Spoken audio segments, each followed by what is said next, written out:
Queen Elizabeth II, the UK's longest-serving monarch, has died at Balmoral aged 96 after reigning for 70 years.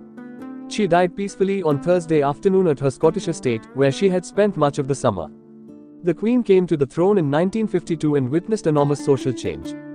Her son King Charles III said the death of his beloved mother was a moment of great sadness for him and his family, and that her loss would be deeply felt around the world. He said, "We mourn profoundly the passing of a cherished sovereign and a much-loved mother.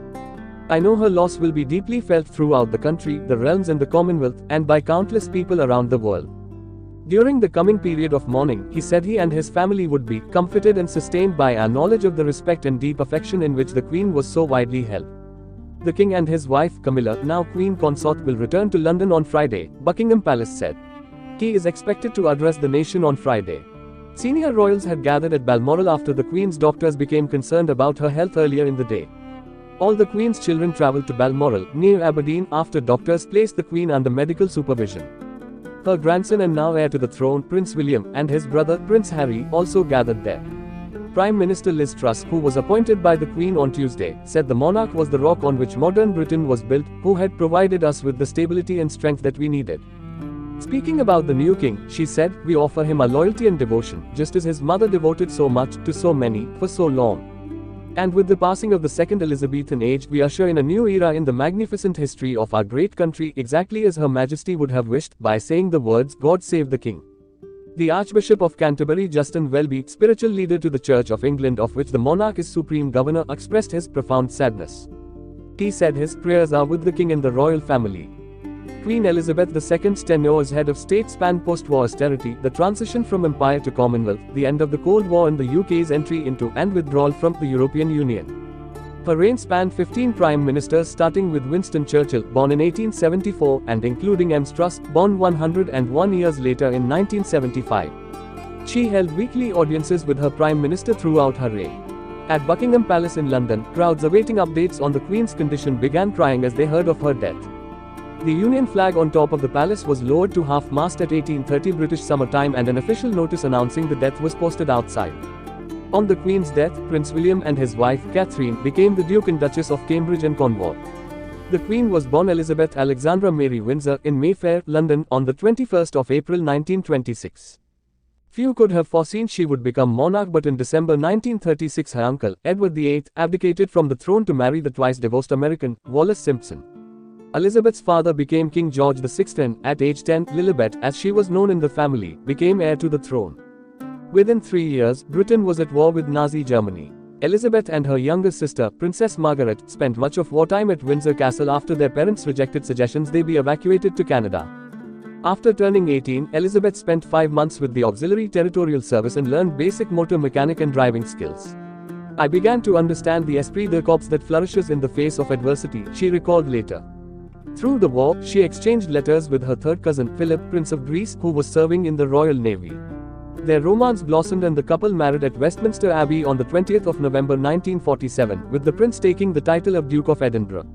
She would later describe him as "my strength and stay" through 74 years of marriage, before his death in 2021, aged 99. Their first son, Charles, was born in 1948, followed by Princess Anne in 1950, Prince Andrew in 1960, and Prince Edward in 1964. Between them, they gave their parents 8 grandchildren and 12 great-grandchildren.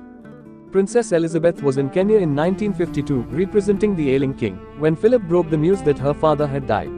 She immediately returned to London as the new queen. "It was all a very sudden kind of taking on and making the best job you can," she later recalled. Elizabeth was crowned at Westminster Abbey on the 2nd of June 1953, aged 27, in front of a then-record TV audience estimated at more than 20 million people. Subsequent decades would see great change, with the end of the British Empire overseas and the swinging 60s sweeping away social norms at home. Elizabeth reformed the monarchy for this less deferential age, engaging with the public through walkabouts, royal visits and attendance at public events. Her commitment to the Commonwealth was a constant. She visited every Commonwealth country at least once. But there were periods of private and public pain. In 1992, the Queen's Annus Horribilis fire devastated Windsor Castle, a private residence as well as working palace, and 3 of her children's marriages broke down. After the death of Diana, Princess of Wales, in a car accident in Paris in 1997, the Queen drew criticism for appearing reluctant to respond publicly. There were questions about the monarchy's relevance in modern society. No institution should expect to be free from the scrutiny of those who give it their loyalty and support, not to mention those who don't, she acknowledged. As a 21-year-old princess, Elizabeth had vowed to devote her life to service. Reflecting on those words decades later, during her Silver Jubilee in 1977, she declared, "Although that vow was made in my salad days, when I was green in judgment, I do not regret nor retract one word of it." That same commitment to serving was made 45 years later in a thank you letter to the nation on the weekend of her Platinum Jubilee in June. The milestone was celebrated with a mix of state ceremonies and a colourful festival of all things British, as well as lively street parties. Although the Queen's health kept her from some events, she said, "My heart has been with you all." In a moment met with cheers from huge crowds in the mall, she was joined by 3 generations of her family on the Buckingham Palace balcony for the finale of a pageant. King Charles, aged 73, becomes head of state in 14 Commonwealth realms. He and his wife, Camilla, are at Balmoral alongside his siblings Princess Annie and Princes Andrew and Edward. They are accompanied by Edward's wife, Sophie, as well as Princes William and Harry. William's wife, Catherine, remained at Windsor with their children, George, Charlotte and Louis, as it has been their first full day at a new school. The royal family has now entered a period of mourning. In the coming days, much of national life will be put on hold. Official engagements will be cancelled and Union flags will be flown at half-mast on royal residences, government buildings, across the armed forces and on UK posts overseas. Members of Parliament will pay tribute to the Queen and take an oath to King Charles. There will be church bells tolling and gun salutes as local and national organizations and charities organize ways to pay their respects, with commemorative events and books of condolence. A state funeral for the Queen is expected in the next 2 weeks. Foreign leaders have paid tribute to the Queen, with US President Joe Biden recalling how she stood in solidarity with the US in their darkest days after the 9/11 terrorist attacks.